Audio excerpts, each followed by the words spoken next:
It is Tuesday, the 8th of November, quite early in the morning, 4:06. We're looking at the partially eclipsed moon. It's supposed to be totally eclipsed later on as it sets here. We're just going to let the video run. The ISO 64, the f-stop's f11, the shutter speed's 100th of a second. The color balance, I set it, or I had it set to cloudy, and I didn't change it. I probably should have changed it to sunlight, but we'll leave things as they are for now. It basically makes the moon appear slightly browner than it actually appears to the eye right now. But we're just going to let the moon run through the frame here, and I'm going to go check another camera I have running.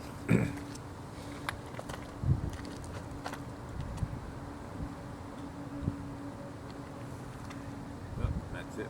Okay, well, look at that. While I was busy with the other camera, this came right to the bottom of the frame. So let's just rearrange things here a bit. Okay.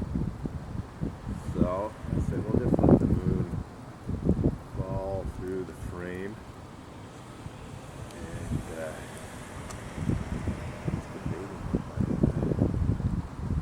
horizon situation is yeah, seriously, maybe changing the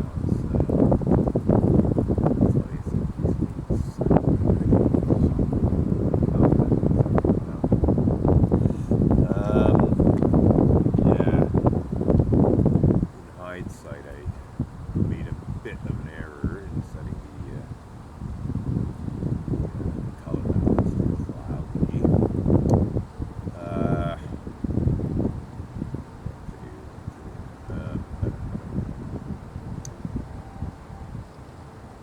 I think we're just going to leave it as is. It can be adjusted in post-production later. I don't do much post-production, but all things considered, I should have set to sunlight for the color balance, but forgot to do so. So it's just going to make the moon, as I said, a little warmer, shall we say, than I'm looking at. What I'm looking at is sort of pure white. Oh, I have to check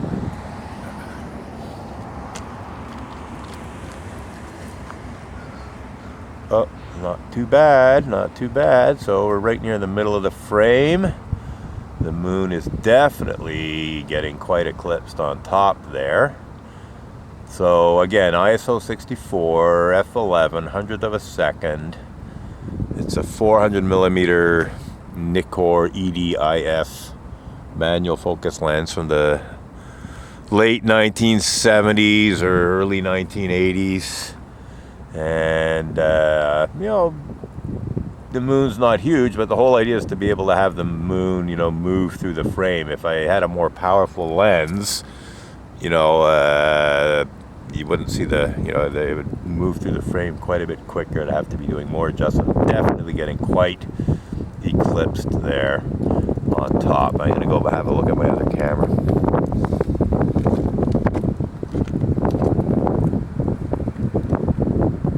Okay, yeah, definitely got eclipse going here.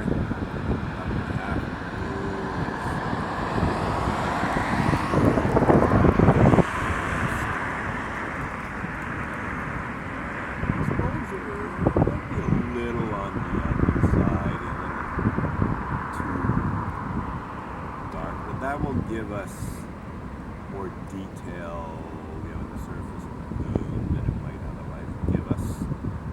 And it can be adjusted lighter. There's definitely a bite out of the upper left part of the moon there. So we got about 10 minutes of recording time left, but I think the moon will move through the frame faster than, you'll get to the bottom of the frame before this clip ends, and I'm going to have to go have a look at the other camera.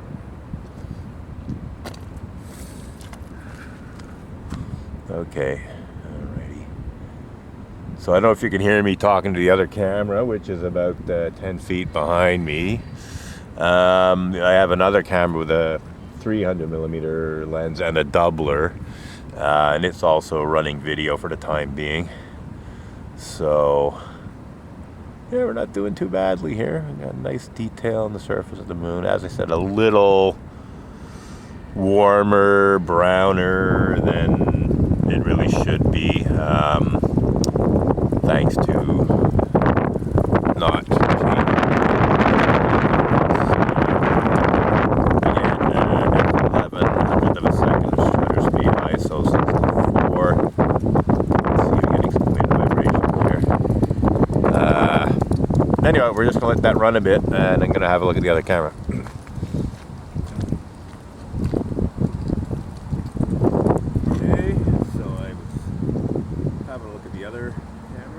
Definitely got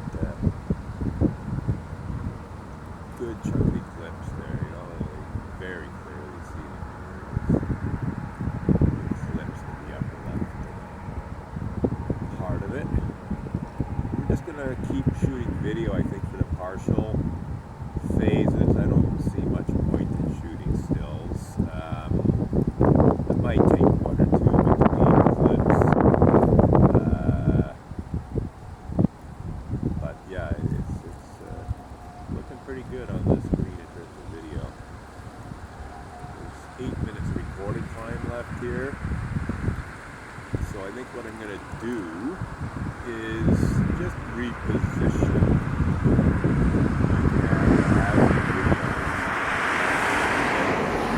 camera here.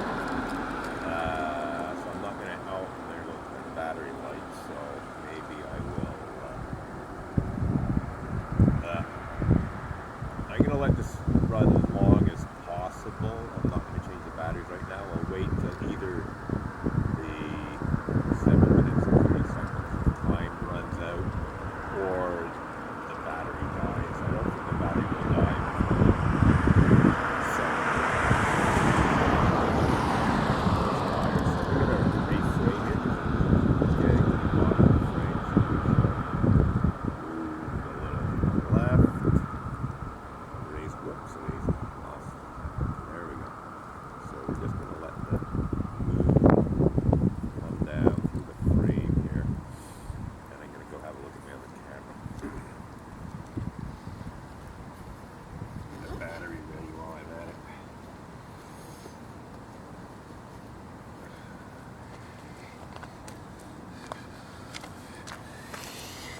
it. Okay, so the moon's getting to the bottom frame.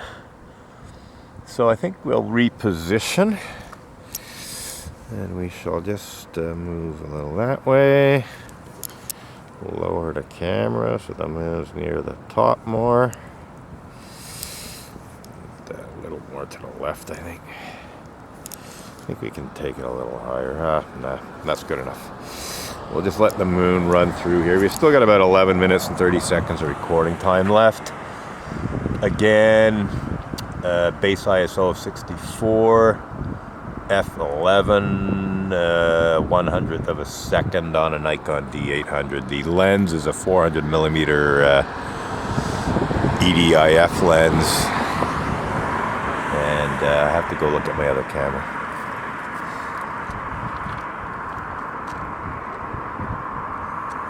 Lights and moons back near the middle of the frame. Size, 600mm. So if I put a more powerful lens, it wouldn't sort of track through the frame very much. It'd be, you know, I could, you know, if I had a motorized camera head or something, or even without one, I could sort of track the moon. But the whole idea is to have the moon run through the frame while the camera is stationary. You know, to get the rotation of the Earth has definitely got a significant part of the upper left portion of the moon in eclipse here. So let's check the time.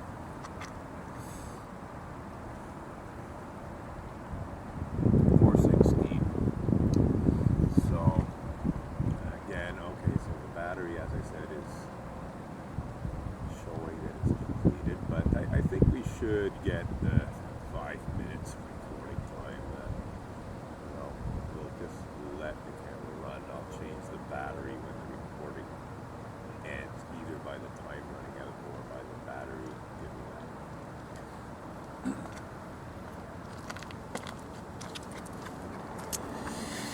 out. Okay, so we got 9 minutes and 30 some odd seconds of recording time left here. Just going to let the moon run down through the frame. Definitely got a significant partial eclipse here in the upper left part of the moon. The lower right still looks quite bright, but you can see the outer part of the shadow in the middle of the frame here.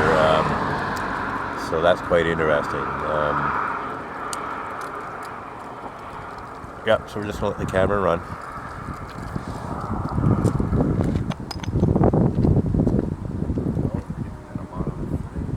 There's still a bit of room left.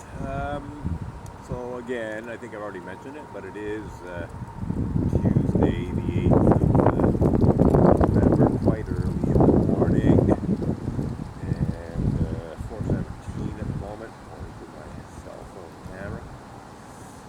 We got 3 minutes 20 seconds of recording time left, or we did when I started talking. 15 seconds now. I'm just going to let the camera run. We're going to have to change batteries.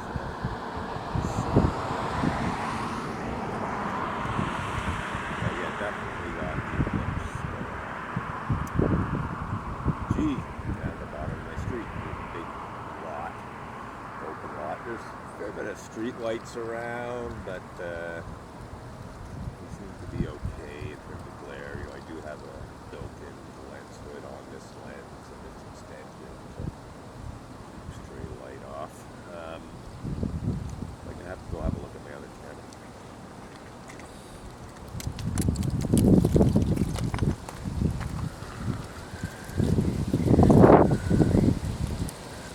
So the moon is very close to the center of the frame now, slightly off to the left, and yeah, I'd say at least 20% eclipse to the top left there, certainly 15%, but it looks more like 20. We're just going to let the camera run. We've got about 7 minutes and 15 seconds of recording time left, so we're just going to let the camera run here.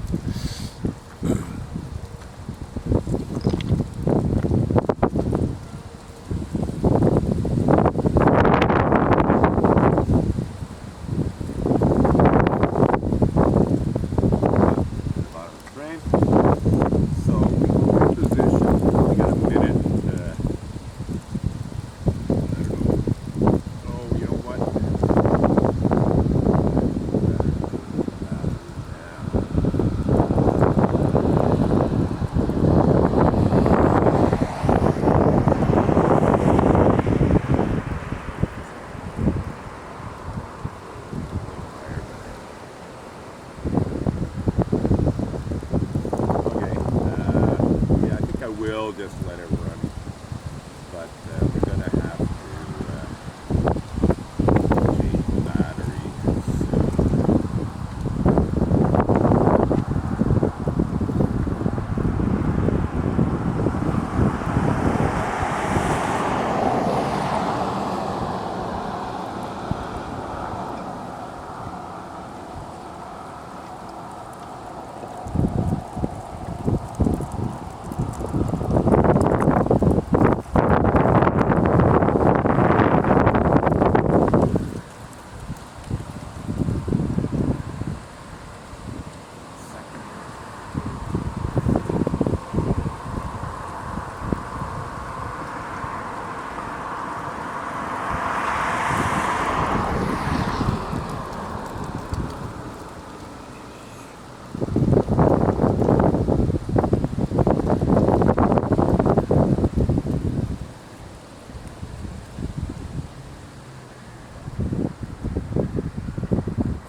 Eclipse moon. We're using the Nikkor 300mm ED lens. It's an AF Nikkor f maximum opening. We're set to f8 at the moment, and it's probably more like f16 in that we're using a doubler. So the doubler is a Canon SD AF color model 300 f-S.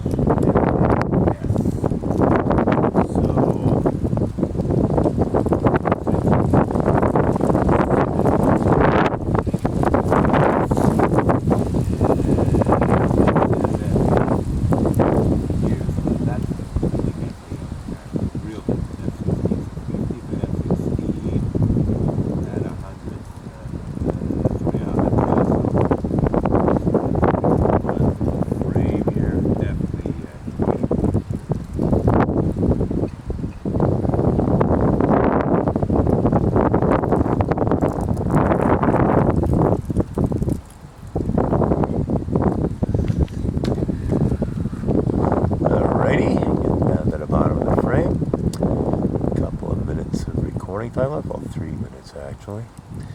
Yeah, what to do. I think I will just reframe here, and I think I'll probably just start a new clip a little sooner rather than later, but we're just gonna move things around a bit before we start the new frame, so it's all ready to go, or I should say the new clip. So yeah, we're ending this video now, and we're gonna start a new clip. So again, it is Tuesday morning, very early, 4:20 something I figure now, maybe a bit later, 4:24, and we're looking at the partial lunar eclipse. It will be total. It is a total lunar eclipse.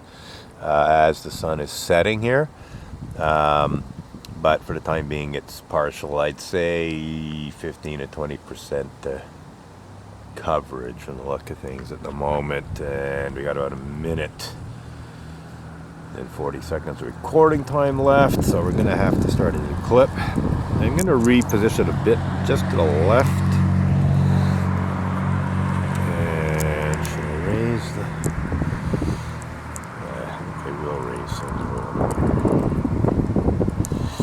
okay, so that's it. Just making some adjustments before ending this clip to start a new one.